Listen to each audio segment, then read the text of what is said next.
Hello and welcome to another episode of Let's Talk Wargaming. I'm your host, Don Maidlow, and I have a very special guest today. He looks like a Viking, he's a bit of a fish man, but this is Carl Grundy. Hello, Carl. How you doing, Dom? Pleasure to be on. Yeah, I'm good. So I've got you on specifically to talk about the meta, because you are a very avid tournament goer, and I'm sure a lot of people have seen you walking around events in your kilt. And we've got to talk about the meta and the dreaded fish people, and where are they at the moment? So I'm very happy to have you on, because we are known as the Butter Bros to a couple of people, maybe a couple of people, maybe a few people, we don't know, but me and Carl are really good friends, and we were part of Vanguard Tactics together, and now we've kind of ventured off to do other things. But so Carl, how has the meta kind of shaped out at the moment? What's it like at the start of the year? Interesting is probably the best word to describe it. And I always love when something changes the meta, because it's like the wild, wild west, right? We don't know what we're going into, what to expect.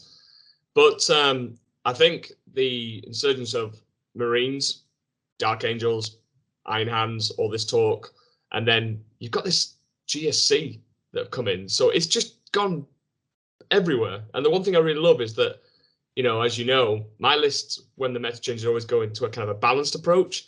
And I said prior to this, I was like, balance is key. You don't go balance, you're going to win some matches, but horribly lose some other. And it's exactly what's happened. You with Tau now, for me, you have to effectively tech for quite a lot of stuff now. Yeah, I agree. I think it's a weird one, because there was a lot of hype when the new Arks Omen came out, because it totally flipped everything on its head, and people were losing their minds, because they were like, what is this Arks Omen detachment? And I can take all of these things. I don't need to take OBSEC and all this sort of stuff. By the way, everyone's listening to this, you do need to take OBSEC still, otherwise you can't hold objectives, especially with custodians around. So definitely take that. But it's when it came out, everyone kind of, all of the old lists were out the window, because we had a lot of nerfs to certain factions we're going to talk about in a minute.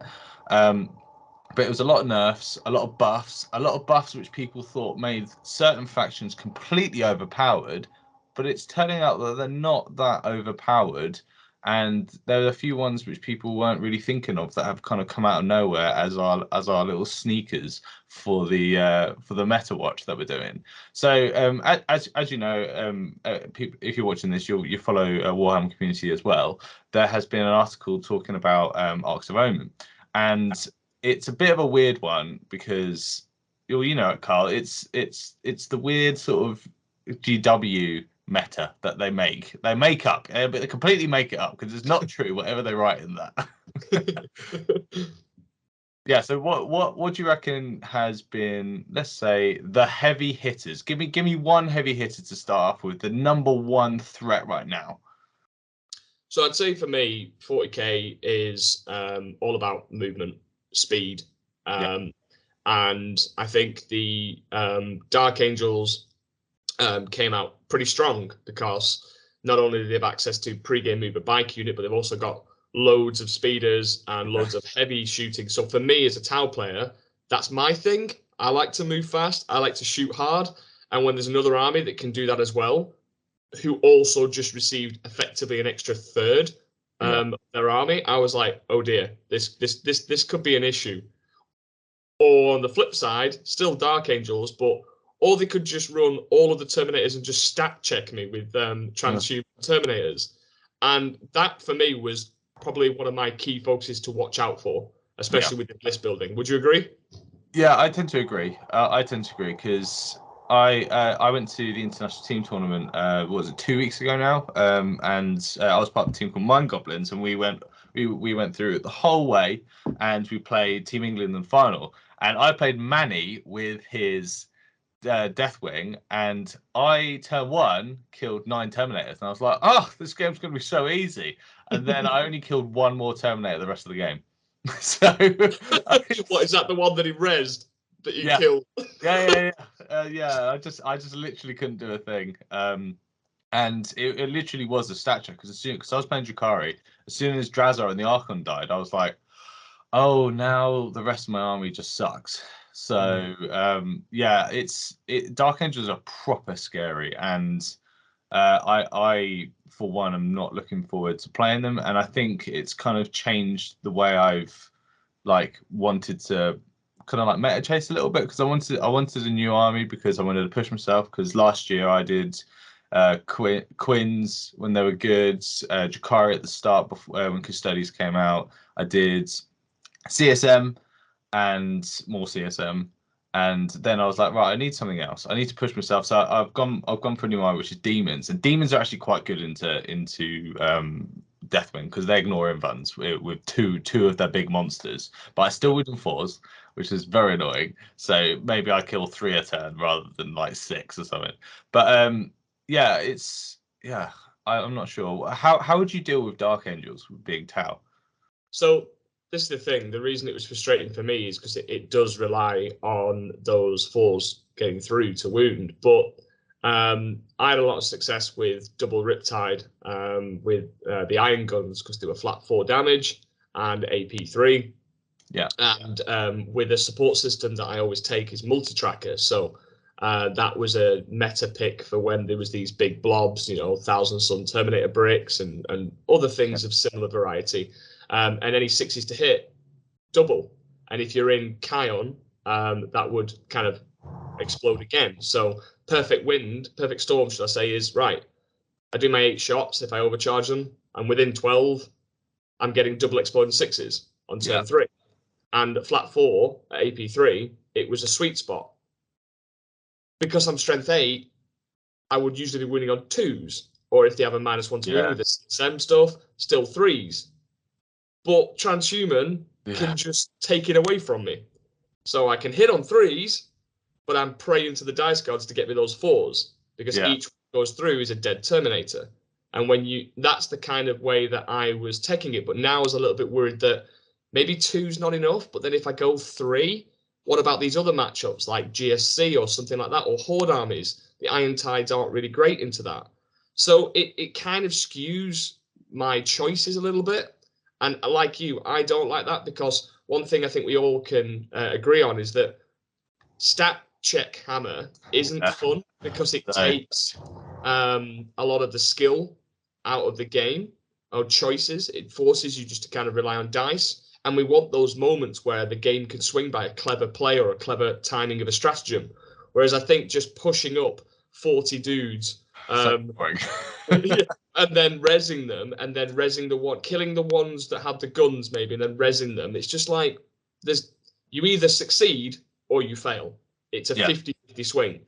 So I think that is the issue at the moment for me, is that I can plan against other armies, but with this one, planning will only get you so far. So that for me is my take on this Dark Angels threat. Yeah, I think they should be hit with the ramshackle rule, if I'm honest. It just makes total sense, because they did it to Jakari, Prophets of Flesh, like early on they did it, and I thought, well, everything needs to do that, but they do miss a lot of nerf. They kind of need a proper competitive team to really understand all of the how it affects the competitive game, because I should imagine that the competitive scene makes most of their money for them, because there's so many people playing competitive now with the rise of the UKTC and frontline gaming events, that it's just so many people. So we're going just before I actually think with your ramshackle comment, I actually think maybe a softer approach would be maybe just mini transhuman like GSC have, can't wound them on just basically 1s and 2s, or sorry, should I say 2s? So mini transhuman might fix it, because a lot of the people that are using things like Iron Hands or Guard, a lot of it tends to be strength 8, with these big guns. So wounding on 3s is okay, whereas just flat up 4s is just too oppressively defensive. So I think the mini transhuman, I could get behind that, but the ramshackle one, you'll just see people go, oh, okay, here are all the strength 8 guns. And then you're like, okay, then they don't have anything. And then people just abandon it. So I don't want to take away their flavor, because I don't like it when an army gets completely thrown into the ground. But at the same time, I want some sort of balance, if that makes sense. Yeah, I kind of agree with you, actually. And speaking of Genestealer Cult, what do they do now? Apparently, they've just come out of nowhere. Yep, they've been waiting in the shadows. They've been lurking. They've been waiting for that moment. And do you know what? I'd never play it because my back's already screwed.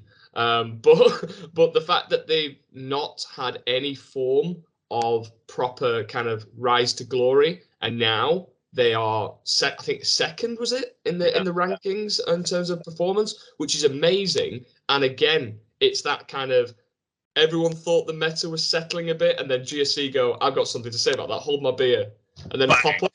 Bang. I love it, because then it's forced lists again to take more horde clearing guns or combat to be able to deal with them and the marine meta. So I do like how they've just swapped it up. Yeah, no, I think it's good, and their secondaries are very solid, and they help how they play. It's because they pop up score points, all this sort of stuff, and they also stop alpha strikes, which is nuts good, because you can't just go, okay, I'm in your deployment zone turn one, because it stops behind me lines as well, because you can't come within 9 of them, because there's all blips. You don't know what's there. You don't know what's there. It's like a massive guess. It's like a game of Guess Who, but you never get. You're like, exactly. I really don't want to go first against GSC because I can push out my army, and then the blips have been redeployed. Something that I'm like, great, and then now they can alpha strike you, so you can't alpha strike them, but they can damn sure alpha strike you. So you kind of want the GSC player to go first, but at the same time, if you're too cagey and stay back because you're fearful of where they can pop up, you'll lose the game on board control. So you have to make a decision somewhere. You either go full send it, or you go partial send it, layer it to then tackle what they throw at you. And I think that's kind of, for GSC players, I know Innes has been having real good success with them, and lots of other people have been popping up on War Games Live and playing it at like the Clutch GT. And it's really interesting to see this army that everyone used to fear back in 2020 when I went to LBO, because I know James McKenzie was running him, and everyone was hated playing GSC. And then we've had 2 years of, oh, thank God. And now it's like, oh my God, they're back.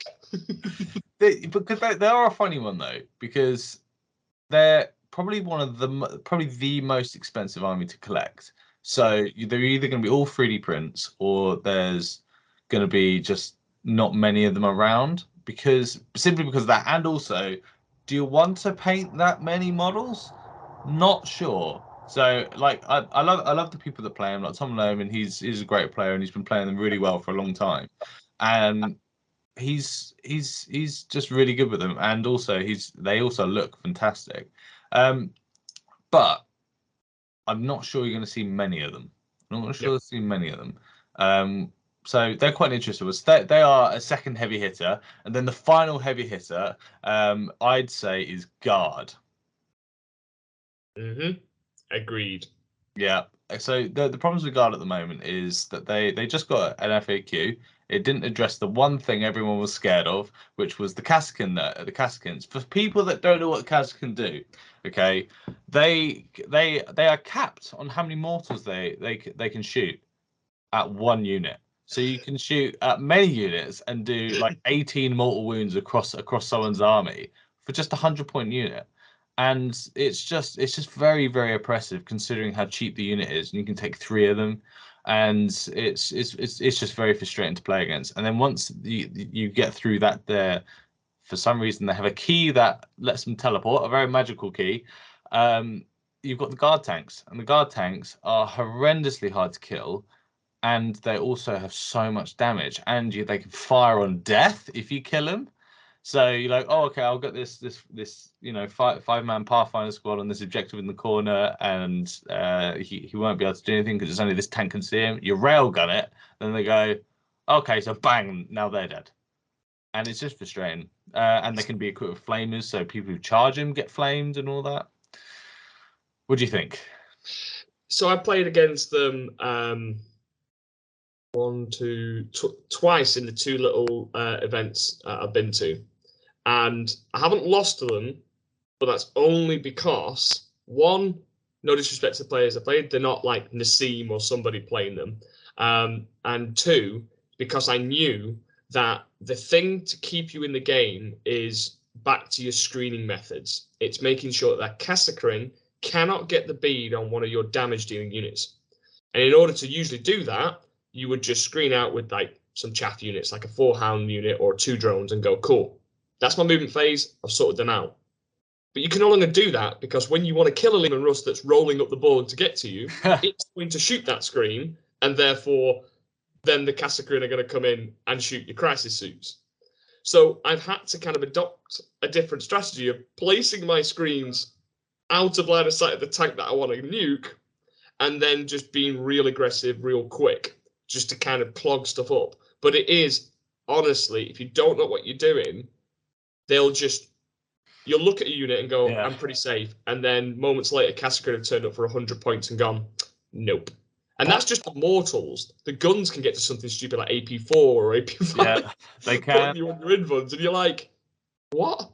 And then they'll have another unit in a Chimera somewhere, or maybe one coming in from Strat Reserve. So Guard have got all of the tools to play the pressure game, the primer game, and also just roll up the board with tanks. So again, what your list has to be, I need stuff to clear Horde, but I also need stuff to tackle the Leman Russes. And they're no joke, because you can put smokescreen on the -1 to hit, you can blow up on death, like you said. It says hitting on 5s, you think that's not too bad, but no. It's a turret weapon, so it gets +1 to hit. You're like, yeah. And then you've got their indirect, the list with 9 mortars. Yeah. Going, you see that small unit of Kroot Hounds, as we're on the topic of Tau, on the backfield? No. Boom. Oh, by the way, my mortars as well are next to this special banner, the best banner in the world, that goes, no feel the pains. So these strength 6 mortars for 1 squad, I believe. Or is it multiple squads that can have the +1 strength? I think Ursula Creed does something where... I think you buff the one unit. Yeah. And then the other ones. And then, oh, by the way, they get +1 to hit as well, which cancels out the -1. And you're like, great. Yep, and the stuff they're shooting anyway doesn't matter that you're getting +1 to your save anyway, because it's usually just some cultists or some cultists or like demons that don't get +1 to their save or something like that. And then you panic and go, oh, mortars. Okay, well, what I'll do is I'll put all my stuff in transports. But what are Guard really good at killing? Transports. Yeah. Oh, I got this guy with this relic battle cannon called Gatekeeper. Oh, you killed me. Cool. I'm gonna shoot it now. Yeah, it's like, the whole thing of like, this is what a lot of people struggle, and Tau don't struggle with this, but other armies do. They crack transports and they don't have the guns to kill the stuff that comes out. You kill the transport on the objective, you do the whole Russian doll, and then the mortars just hit you. Yep. And it's just a very frustrating army to play against. And they also score secondaries very well with boots on the ground, and then the command abilities. It's very, very good. And the other thing that we've not even touched on is that we've explained all about the tanks and the Kasserine, but then just an extra layer of annoyance. Here's some armored sentinels, some scout sentinels that are going to go, I'm deploying in such a way where I'm screening them back. I'm going to give them full rerolls to hit. I'm going to give them chain swords, right? And they've got plasma cannons. Oh, and they can charge. Oh, and guess what? Once I've shot you, I can fire and fade and move again and get really into your lines for something so cheap. Yeah. Now, that unit alone can hem you in your deployment because it can crack open tanks, it can charge stuff, it can do damage, and it's dirt cheap. Oh, yeah. Yeah. Oh, and they've got redeploys. Yeah, of course they do. Of course they do. Yeah, it's a very good army, and like people are listening. We are complaining because these are the heavy hitters, but we're also letting you know everything that's kind of going on, because if we're talking about the top 3 armies, you kind of need to know what's going on. And I think these 3 are above everyone else. I think it's by a long way. Like in the faction focus, it says Dark Angels, Cult, Demons, Custodies, Orcs, the top 5 factions. I don't believe that.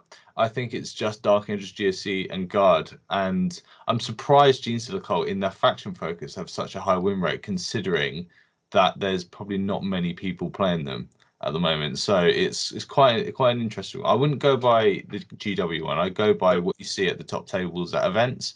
I think the other thing to add as well is that us being seasoned veteran tournament players, we kind of know the mindset of the, should we say, heavy hitters in terms of the players. Yeah. And one thing that I know for sure is that even though I'm a faction specialist and I only play Tau, a lot of players are looking for an army that's going to challenge them and kind of give them tools that are maybe brand new, like Guard have come out, and they look at the obvious, like, tactics and combinations they can do. So they're going to want to take that to a tournament because, you know, they want to win the ITC, get the points, win the events. But also players like, you know, Mike Porter, who did extremely well with Harlequins, phenomenally well. He's looking at doing GSC because it follows that kind of suit of a tactile army that you can do lots of tricks. And once you master that skill, you almost become unstoppable. Yeah. So I think the GSC one is giving those top players that level of reward. Whereas if you're wanting to get an army that just goes to an event and you can comfortably lean on, I say this politely, lean on the power of the codex and the army, then your Dark Angel stat checking, Terminators and stuff is going to give you a little bit of a boost if things go a little bit south. Yeah. Whereas those armies that like GSC are, you make one mistake and you're done, those top players are going to be wanting to perfect their craft. And I think that's where GSC is going to see a bit more of a, probably even more of a rise to fame if more players jump on it. I know. I totally agree with you. So let's move on. So we've just talked about the heavy hitters. Let's talk about three kind of the big drop-offs from the end of the current meta. So we saw a lot of armies because LVO I think was a surprise that Blood Angels won it. But I'd actually say that these three that we're going to talk about now were kind of the top of the final meta. So Carl, do you want to give us the first one? Yeah, I'd say that the T-Suns and Flamers just went from hero to zero. Yeah, instantly, literally instantly. Yeah. I would say T-Suns are lacking the armor contempt at the moment because it was they were kind of the stat check army back then because they had the armor contempt, they had all his dust, then they had the invuns, and then the one thing they couldn't do was do what they did with Flamers, and then they brought in the Flamers, and it's like, okay, they're kind of good now. So what do you think was the biggest change for them? I think you've touched on it already. The armor contempt, being able to layer that. Well, you're -1 AP, and then you're now. I can also reduce your damage for 2 CP to make you now 1 damage, which also then kicks in with all his dust. So then suddenly you're at -2 effectively, and then they're in cover. So it was a big blob. They had magic bullets. Yeah. They had bullets, and they had magic flames that you didn't need to roll to hit. Yeah. So I think all of that combined with some real oppressive psychic abilities to move again. They still got that, but it doesn't work in conjunction with the other elements that I said. So I think once that was removed, then, and the Arks of Omen detachment as well in itself has stopped them from doing this really. And it was like, okay, so players just went, all right, it's done. Then they stopped it. So I think just that alone of just the armor contempt was enough to put that army's tricks and combined with the flamer in the bin. Yeah, I agree with you. My friend Sam has been playing T-Suns quite differently now. He's because of the Arks of Omen, he's been bringing in three Knight Helverins, and that's kind of helped him not have the Flamers in his list because he can just sit back with his shooting because T-Suns don't have that shooting, or CSM just don't have that shooting. So having those Knights does help, and they do keep obsec, and they do give +1 to wound, which is very, very good against vehicles. So I think that's good. The next one, if you don't mind me saying, I'd say the Harlequins, and they are very, very close to my heart because I did play them at a few events and I really enjoyed playing them, and there's a lot of tricks. But they're a funny one. They're a big drop off, but they did get a slight buff as well, which is quite interesting. So from the outside in, I would say that the -1 invuln is a bit much. I would have hit them with points. It's even a bit much in terms of army wide because I think one thing that really, even though I care not for the Harlequins, I know it's close to your heart, but they were an annoyance and they were really hard to beat in the hands of a skilled player. I know that we've never played, but it would be definitely favourable in the Harlequins. I think like your Solitaire losing an invuln, that's massive. Yeah, huge. Going from 3 to 4, but it's huge. Your troops didn't need to lose the invuln, but what definitely needs to lose the invuln was your transports. 100%, I agree with that. What was the transport? 60 points? 70 points? No, 90 points, and they had a 4-up invuln, -1 to hit, no rerolls. That for 90-point unit, my Devilfish is 95 points. Yeah. And doesn't get any of that. Okay, I have like 13 wounds, but I'd rather take your stats over mine any day with all that. So I think they could have, and maybe it'll come back. Maybe they'll realize it is too harsh. But we live in that world at the moment, don't we? Where some things they'll taketh away and giveth back. Yeah. Hopefully, touch wood. Yeah. So I think that was too heavy-handed across the army wide. I think maybe just doing it as a trial and error. Let's just do the boats and see how it goes. But I think Harlequins have had 3 nerfs, and they still were just, at the top. Yeah. So I think it is just in that sense of like, okay, we've tried it now, we're bored, we're giving up, we're just taking it all away. Let's see what happens. Guys, we've tried and failed. I'm sorry, but we're just putting your invuln to a flat 5 up. It's pretty savage to be fair, because they're just like shooty Drukhari now, and it's not quite the same. They did get the buffs back from the Broken Death Jester, which is fantastic. But and the Shadow Seer upgrade, which is 60 points, but it's so worth it. Is that minus 6-inch range? Yeah, that's good. Yeah, because it teams up with light, which is really nice. So you have to be within 12 if you want to be hit on your normal ballistic skill. Yeah, well, not even that. Pain for Tau. Yeah, it's still a pain for Tau. So yeah, Harlequins are fine. I think they're in a better spot than T-Suns. I still think at team events you can build Harlequins quite nicely to go up against Tau and Guard and maybe Votan. I think Harlequins are good. I just think people haven't worked out the best kind of way to play him, and apart from the fight, like the 8 boat list or maybe 10 boat.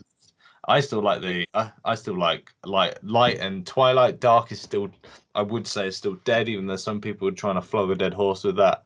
But yeah, the change to one of the secondaries was a nice little buff to them with Line Breaker giving you a CP if you get behind enemy lines with a troop unit. Yeah.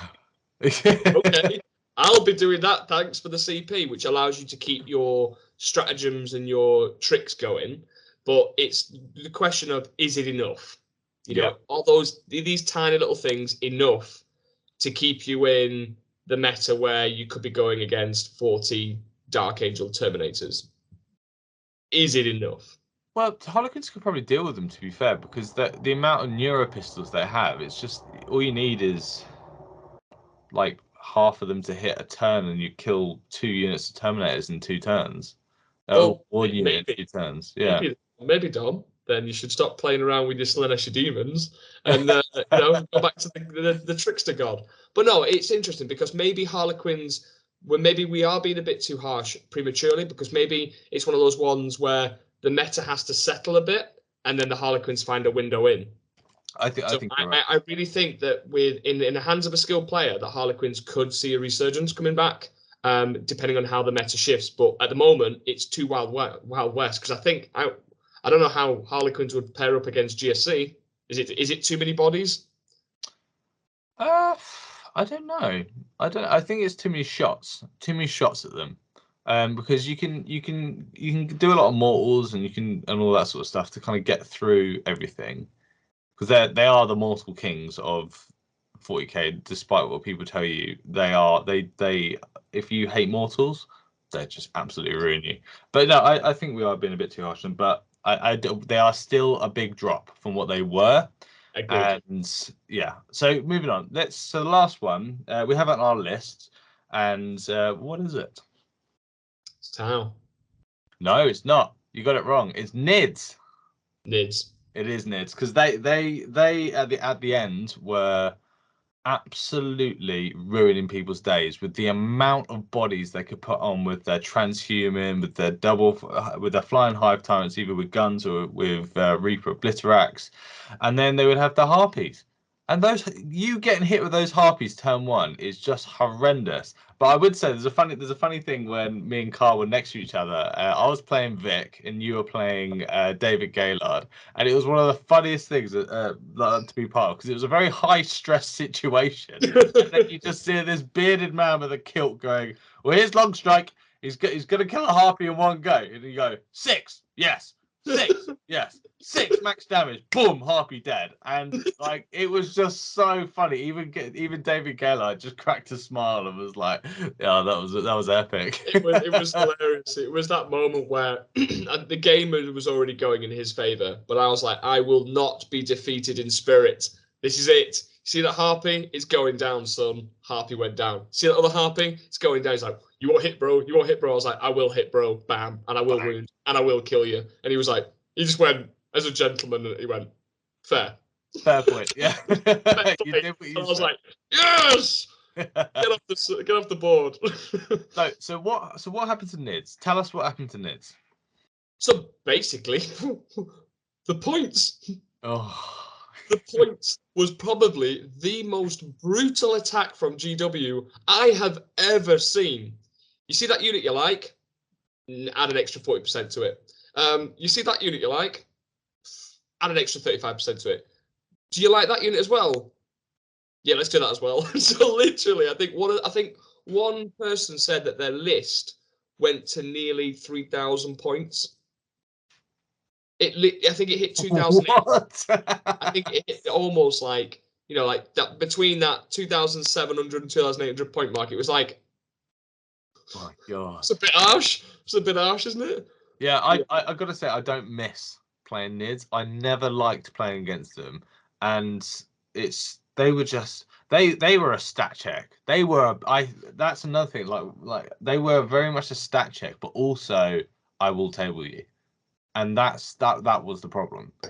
They had everything, didn't they? They had the shooting, the combat, the defense, the offense, and psychic. And then they also had a guy that you could never touch really with Overrun, the Reaper of Arks guy that could just go in, have a really ridiculous range, and then hop back to safety. And it was just like, okay, you had to play cagey, but you also had to find opportunities to be aggressive. But if you didn't do what you needed to do, the game's lost.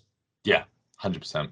And that's, I mean, I had really good success against Nids, and I was playing David Gaylord multiple times. And I went, I think it was at Newcastle GT, and when Nids were a thing, and I got named the Nid Crusher because out of 6 games, because I went through to the semi-final, 5 of those games were against Tyranids. 5 out of 6. Wow. It was like, Nid. Here's a break. Have knights. Nid. And I was like, I basically, even Innis in the semi-finals, like, congratulations to reaching the final boss, because he was like the Donkey Kong of the final level. Yeah. And I did lose against Innis, but it was just honestly like, at first I thought, not again. Then I was like, I'm going to do this. I'm going to do this for the greater good. I'm going to get rid of this bug infestation. And it was just like, I think there was that meme that was sent in our WhatsApp group of me with a shotgun with a Maliceptor on the back of the It was ridiculous. But yeah, Nids have fallen quite far. Yeah, and I'm happy about it, I gotta say. I am really happy about it. Go back to Bug City, we don't care. Yeah, exactly. So our last section, before we get on to the fishy people, I would like to just quickly talk about word bearers, and then we'll go into our sneakers. So world bearers, no, not world bearers, world eaters. World eaters, yeah. World eaters. They're new. They're funky. There's a Primarch. What's kind of like your thoughts on them at the moment? Because they've only been to about 2 super majors. They haven't placed that highly, but there's one happening this weekend. So this is going to come out the weekend after Southampton. There's a lot of world eaters out there. It's an interesting one because I've got a friend of mine who was really looking forward to the release, and it feels like, no disrespect to GW, but it feels like the codex was like, didn't really have a lot in it. It was like, good enough. It's like, have you just given up here? Like 10th edition's around the corner, so you're just like, just put some in a book. It's fine. One warlord trait that you can. Oh, okay. So I think that the interesting thing is, though, there's 2 builds that are coming out of this. The World Eaters. It's the Lord Invocatus with the pre-game move shenanigans with just 2 big units of 8-bound or whatever you want, and berserkers everywhere. Yeah. And then single spawn just to kind of get blood tithe points. Yeah. But then you got a similar, but without the Lord Invocatus, Angron. And that's it. Yeah. That's it. So it feels like the lists are practically the exact same, but with one or two characters. But there was some interesting list that I think I'd overheard it on like a Reddit thing. Some guy was taking Contempt to Dreadnoughts and pre-game moving them. What? Yeah, right. Just doing a bit of creativity. Like, I'm going to pre-game move these, then move them, shoot them, and then charge them.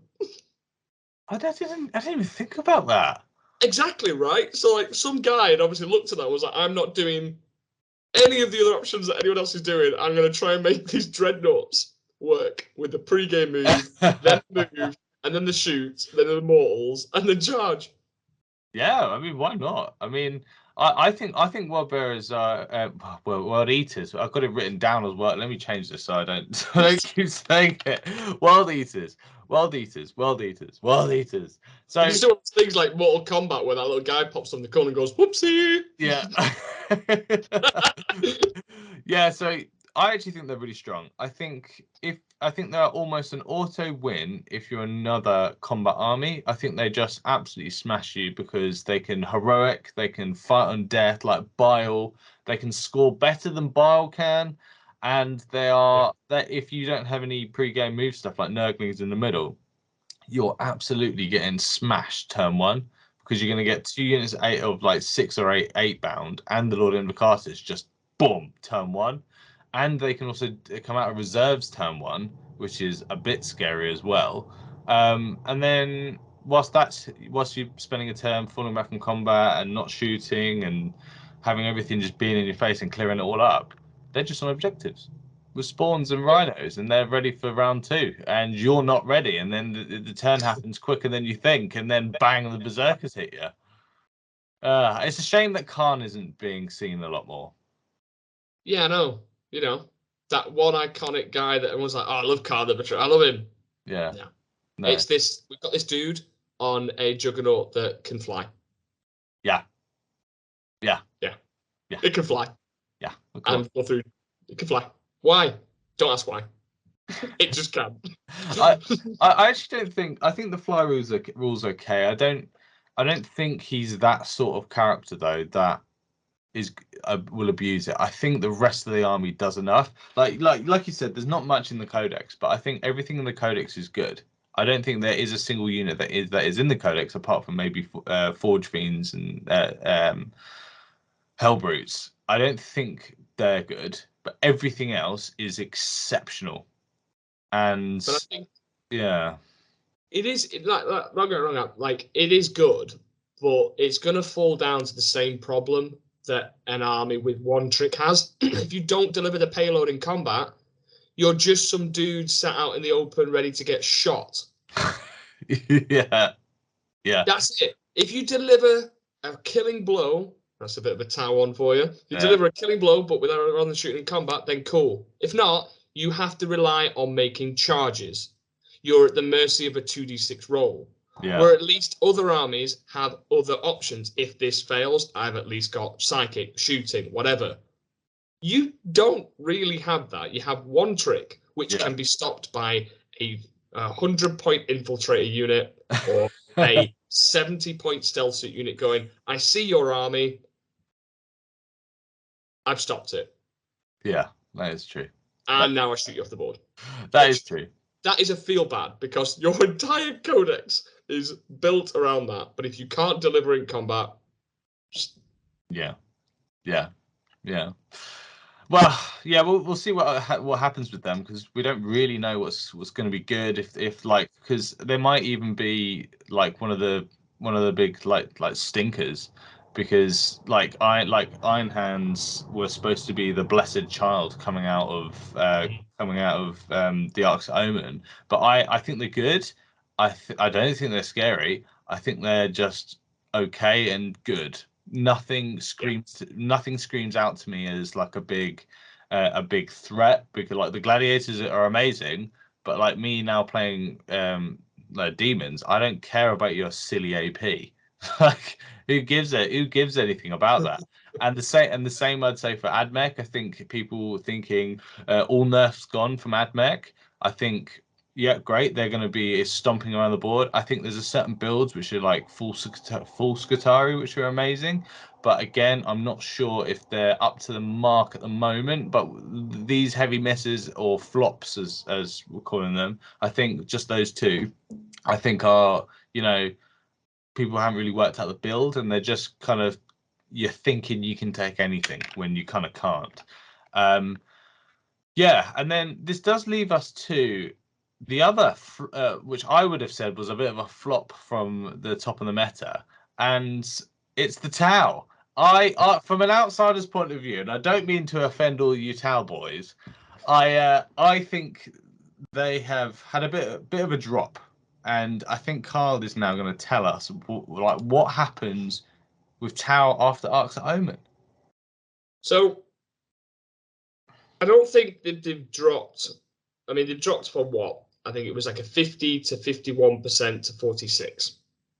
So if we just to look at the pure numbers rather than me theorying stuff straight away, is that big players, Nassim, Thomas Ogden, myself, Brian Sepp, we've just come back from LVO.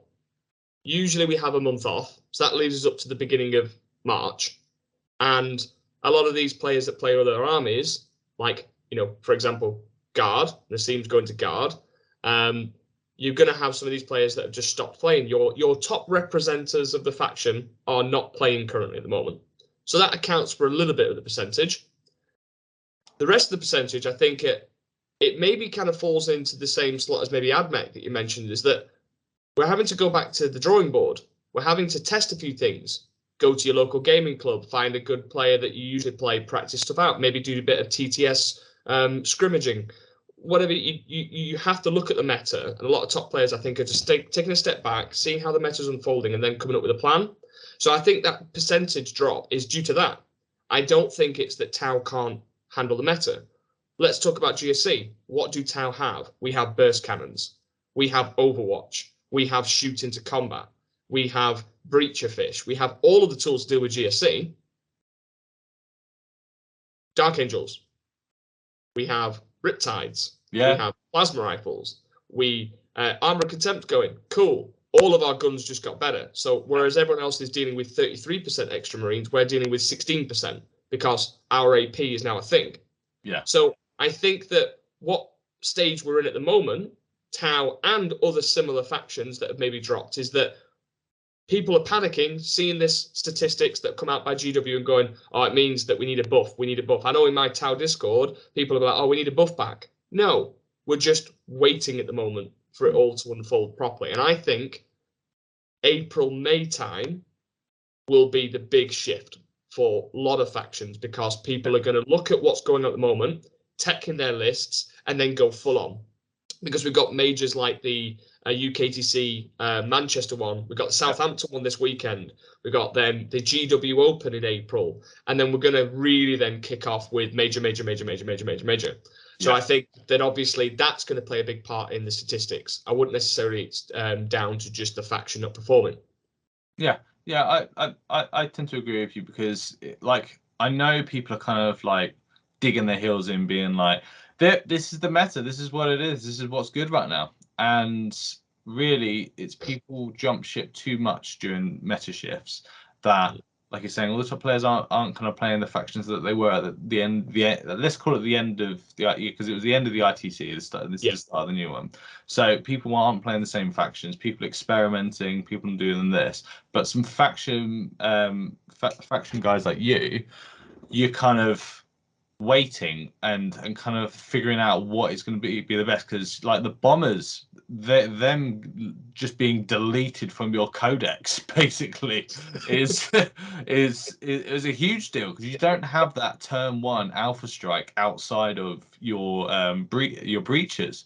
So it's you should say that, Dom. Yeah, oh god, what you got cooking? So there's a couple of things. The bombers, let's talk about the bombers. So the bombers gave us an obvious point click alpha. Yeah. No thought process, just I go first, zoom, bomb, shoot, or zoom off board, come back, shoot, zoom, bomb, shoot, die. Right? Yeah. That was literally your quick Grundy's guide to bombers of the last season, right? But now that they have to start Instructor Reserve, and I was actually talking to Andrew Bourbon when we were just at the gaming night, and I was like, all they need to do to fix flyers is automatically start them Instructor Reserve. And that's what happened.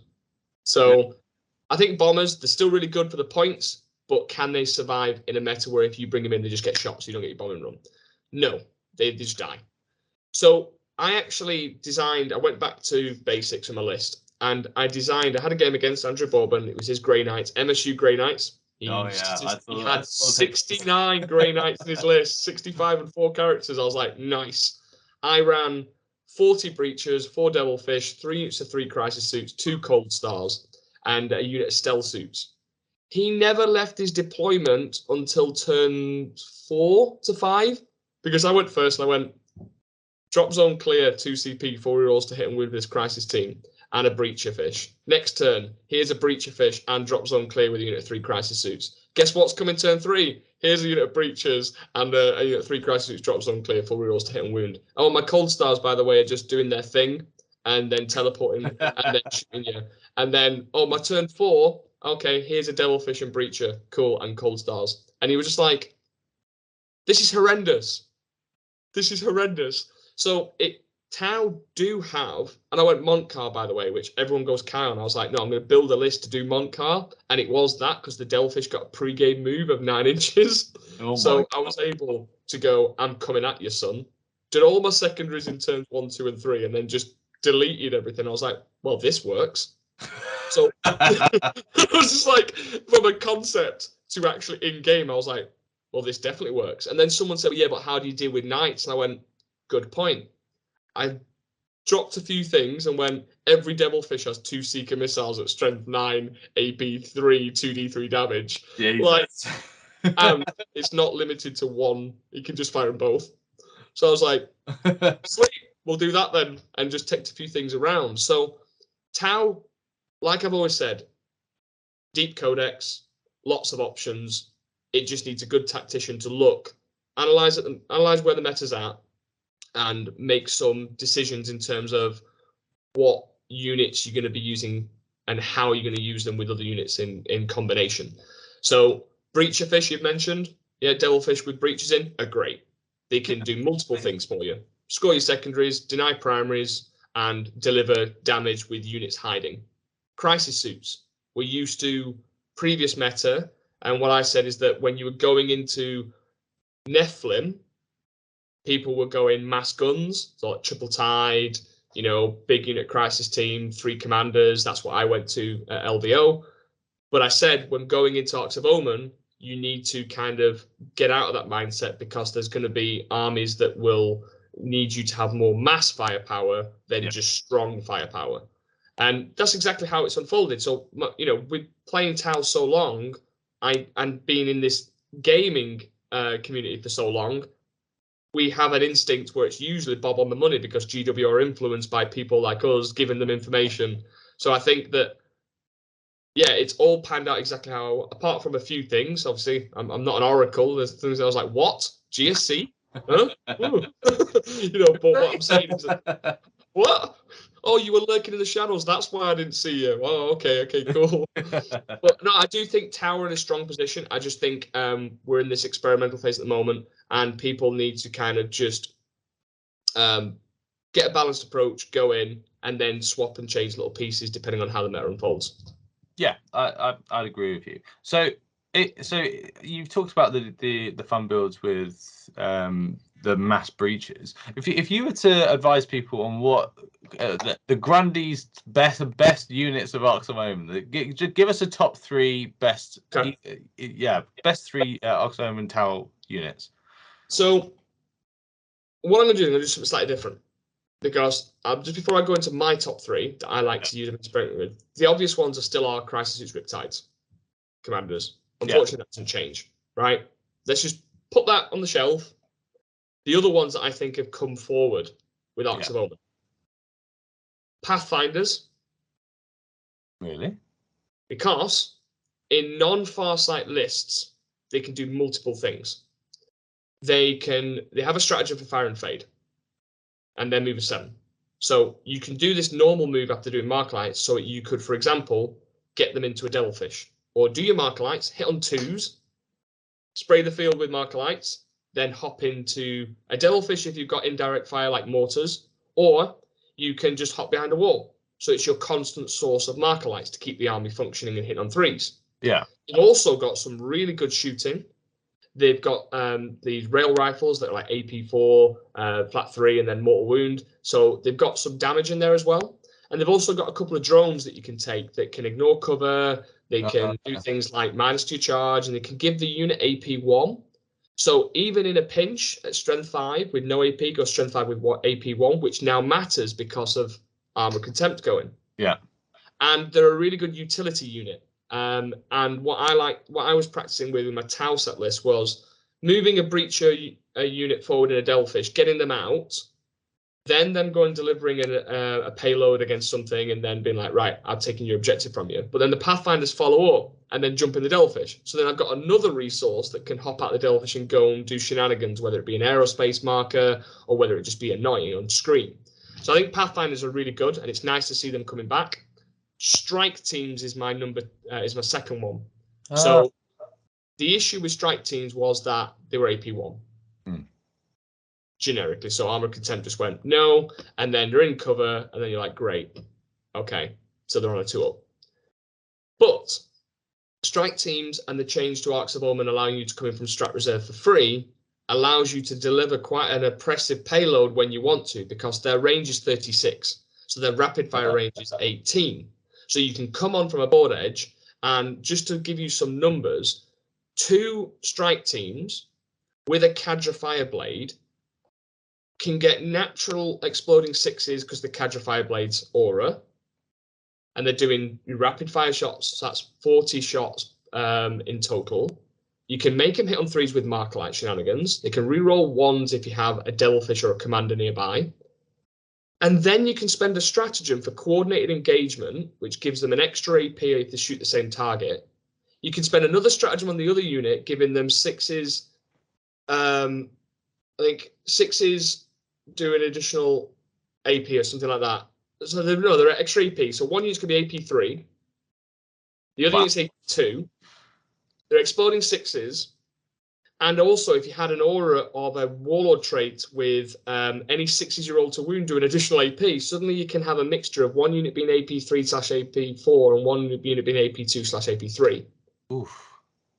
Now, I did the maths on this, and I played it against the Salamander's Terminators, and I just, with these 2 units and this Cadra Fireblade, I killed 5 Terminators. It's not bad. But then if you're in turn 3, you get natural exploding 6s if you're within 12. Oh, God. So strike teams can suddenly lay down a massive firepower with some key strats that can just do work, and a strike team is only 80 points. Well, okay, that's not a lot of investment really to. A Cadra Fireblade with Arks of Omen allowing 4 characters now is 50 points. So for 2 strike teams at 160, for 210 points, you're getting that potential. It's a lot of firepower. Especially the help as well. Exactly. And the fact that you can have them in strat reserve so that you can play at any point of the board is cool. And I think that is definitely a unit that straight away when Armor Contempt went, I went, that's units coming back. And the third one, now the third one's a tricky one, because if I just put breaches into the same thing as strike teams, because they've naturally got better because they're AP. Yeah. And we always knew they were a thing anyway. But the third one I think is really interesting, and broadsides. Oh, no one wants them back. Oh. So I went against Guard, and I won by, we're talking 6 points. It was 93 to 87. But 3 rail sides with no drones in cover tanked 3 Lehman Russes with plasma cannons and las cannons. Okay, I'm listening. Because I just sat them there and went, right, rail rifles. I sunk it into a Lehman Russ. He got really lucky because I just fluffed my rolls, but he did put some strats on there. I thought, oh, that's a 300-point unit wasted now. I didn't even kill the guy with the gatekeeper. Yeah. But then being able to be on a 1+ save in cover. That's nice. Yeah. With 8 wounds at T5. So what it did and what it taught me was that actually I didn't do the damage in the turn 1 that I wanted to, but it revealed 3 of his important tanks to try and kill this unit, and he only killed 1. And then my whole army was able to then shoot back at those assets that would have usually been hidden. So actually, not doing the damage isn't a bad thing. It's what they did for my army, which has allowed me to shoot the resources that I wouldn't have been able to see. Like a bit of a bait then, yeah. Yeah. But then also broadsides, because of the free strat reserve, I can just bring them on. Yeah. From the broad edge. And even if you took single broadsides, just coming on a corner and going, here's loads of shots. There is a stipulation to this, though. They are still too expensive, and they do need a little bit of treatment. That's it. But I think the broadsides have got play, and the strength 9 is a sweet spot against a lot of stuff now. Guard tanks, AP4, strength 9, plus a mortal. It could be somewhere to look. Yeah, it could be somewhere to look. Yeah, I quite like the broadside models. I liked them when they got the update, because I never liked the old ones where they used to have the guns on their shoulders. It was just a bit stupid, and they kind of just looked like idiots, really. But oh god, yeah. I'd say they probably need a bit of help, but they also were the villain when the Tau Codex came out with all the indirect. So I'm not sure they'll probably ever get tweaked, but I guess they're quite expensive for 100 points per model. 100 points per model, and if you want to do the missile sides, which is the damage to AP2, which is really good now, right, into Marines, but they're even more expensive. So I think that to give them a very light touch, such as points reductions, there is a case to be made giving them core back, because the AdMech chickens got core back, and the damage is the same, flat 3 plus D3. But the issue is that what people are fearing is that when broadsides were used originally, to master rerolls and the ignoring cover and the SMS and the indirect fire was the thing that was oppressive. It wasn't the big gun, it was all of the indirect fire that they came with. So I think actually having full rerolls on a unit that's going to be -1 ballistic skill with no access to marker lights, unless you get long strike going, a core unit can have it, then still they're only going to be hitting on 4s or 5s at best without long strike. So I don't think it's an issue, because they get the plus save anyway from firing indirect. So I don't think that would be bad to give them core back, if I'm honest. And I think if you did give them core back, one of the coolest models, like you said, the staples of the Tau is, crisis suits basically. It's robots. Let's be real. It's little fishmen in robots. It's cool. You've got a guy holding a massive railgun going, I look like a boss. But instead, it's I look like a boss full of dust on your shelf. So I think that giving them core back would be really cool and flavoursome. And I don't see it being unjust. And that's my top 3. Yeah, I think you're right. I do think you're right with that. But I would say if you're going to bring back the nerfs, just bring back all the nerfs from Drukhari. If you want to play that game, we have had no nerfs undone. just go full on index hammer, right? Everyone take whatever they want. Go. Oh god.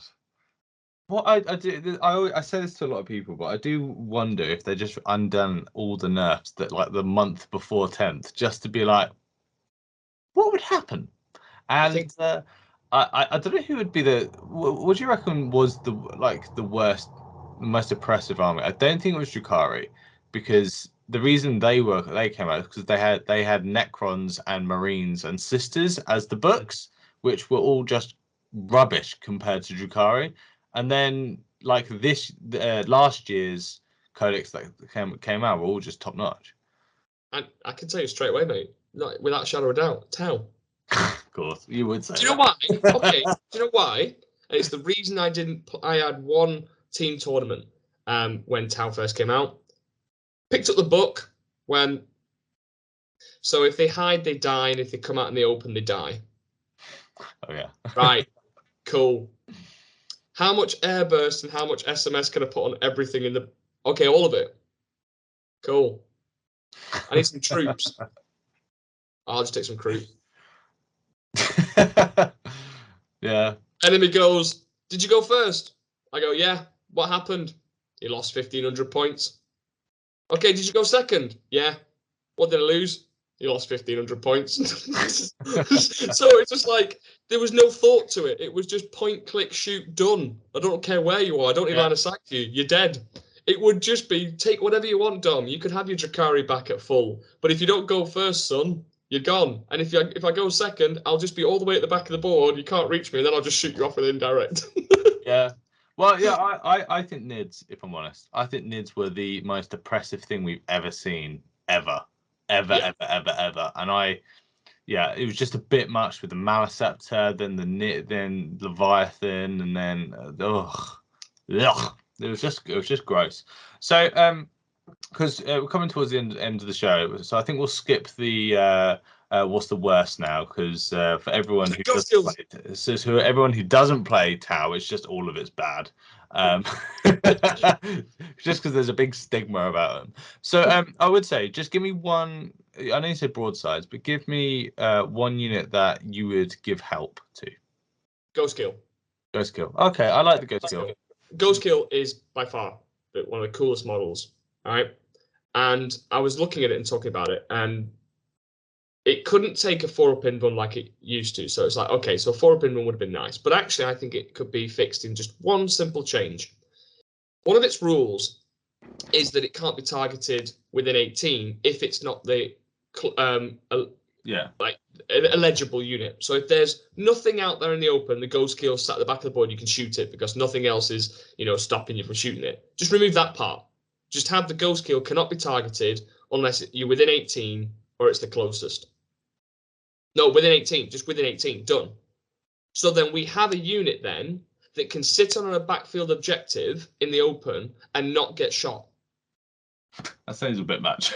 But it doesn't because the Ghost goes, okay, outside of Breacher Fish, if whatever Tau put on an objective is going to get removed. Yeah. Unless it's the obnoxious crisis suit unit or a Riptides, and you still have to put a lot of your resources on an open objective. So take the Data Scry salvage mission on the UKTC, that one in the corner, having a Ghost Kill for 160 points, it's still quite expensive for what it does. It's like a poor man's Riptide. It's got 6 shots at strength 8, AP 2, 2 damage. Yeah. Yeah. It's got some burst cannon shot. It's not killing anything, but it's meant to be a distraction Carnifex, a utility unit. So I think just having that going, look, I've spent 160 points on this unit that can sit on an objective and get me primaries, and you have to come and combat it or get close to it. And it works with the lore of, having a bait. Silent Hunter. Yeah, Silent Hunter. Come and deal with me. You don't know I'm here, but you think I'm here. Come and suss me out, right? I think the Ghost Kill just needs that little bit of a tweak, and that unit, it's a gorgeous model, and it would have really an interesting effect on terms of how it can be used within your list building. And I think it gives itself its own unique role. Go on an objective and be annoying. Yeah, you kind of swayed me on that a little bit, but I think the only problem with that would be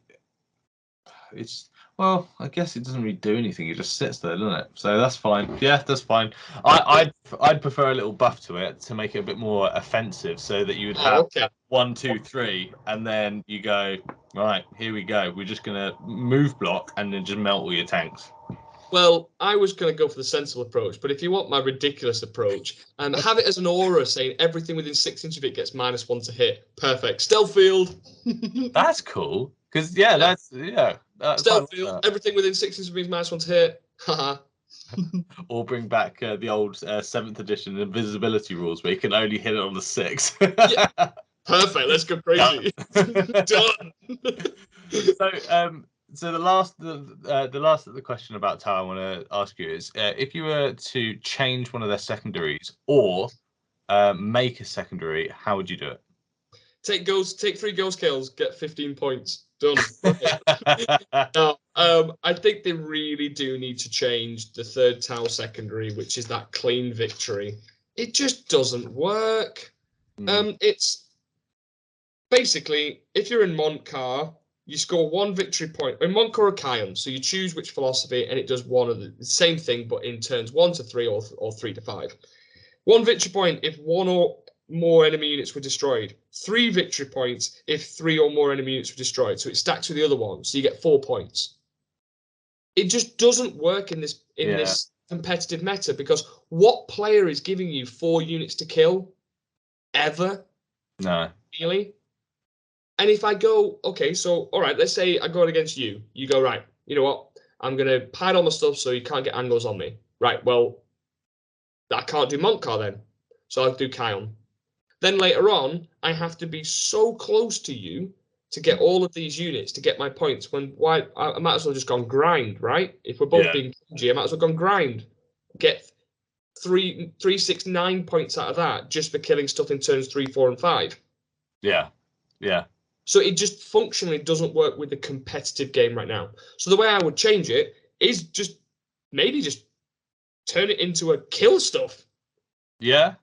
Yeah, you could have maybe 1 point for every unit you kill in a turn, and any character or vehicles count as 2. Exactly. So you could literally just do it into targets of opportunity. Tau are all about, in their lore, is about picking out letting the pathfinders pick out the targets that are important to kill, the things that are going to hurt you bad, and that is an entire Tau game plan. You need to know what's going to hurt you and remove those threats so that you can then basically play the game to the best of your ability. So have it, kill a vehicle, kill a character, kill a monster, and then have like a chart of stuff or points. Kill an enemy warlord, maybe put a timer on it. If you kill him early, boom, get extra points. Make it fun, make it challenging, you know? Have you killed 0 units in 3 turns? Gain 5 points because you're clearly a patient hunter. Or get 5 points if you killed everyone so quick that you're just so awesome. Do you know what I mean? Just like make it kill based, but don't make it ridiculously just meh. Yeah. I think they missed the other 2 secondaries. Please don't change them. They're great. Yeah, they are good. They are good. This other one feels like the guy was like, I got this amazing idea, John. What is it, John? Oh, this one. Cool. I've done it. Amazing. What about your second one? Yeah, it's good. What about the third one? Oh, finish in 5 minutes. Cool. So yeah, I think that one needs to be more of a selective kill based secondary. Is the way I choose it. Yeah, I tend to agree. And for those of you who have enjoyed Carl talking about Tau and learning a bit more about Tau, Carl, you've started a new venture, haven't you? Do you want to tell us a bit about that? Yeah, so basically I've started my own Tau-based coaching service that offers a Tau-based community for the Tau-based lovers. It's as simple as that. The reason I built it was because of the year of working with VT, as pleasurable it was. I had this idea and I needed to run with it. I spotted an opportunity, and through feedback from the one-to-ones that I've done for students out there, is that they've come to me and gone, I want to take part in your coaching service in your masterclasses because I want just Tau. I don't want everything else. I want this. I want this faction-specific knowledge and help, because I love this faction for reasons X, Y, and Z. So that is the gap in the market that I spotted. So the community, it's on Discord at the moment. I've got things with the help of yourself. You put me in touch with a good graphic designer. I'm going to be creating all things Tau-based. But for now, it's Discord. I do masterclasses, I do live sessions, great community. We talk through everything from lists to deployment to just even like sharing each other's pictures of the models and stuff that we're proud of, and then tournaments, and then helping people going from never been to a tournament to veterans that want that extra bit of assistance. So honestly, it's expanded way quicker than I thought. Absolutely, like just blew up out of nowhere. I think what was it, February? It was about like 160 members on my Discord, and now I'm at 510. Just a few podcasts and talked about it, and present on Facebook, as all the Tau lovers know that I'm constantly posting things for the greater good. So it's really humbling, and I think without that community, without that support, I wouldn't be doing this. And I am choosing to do this as a full-time venture.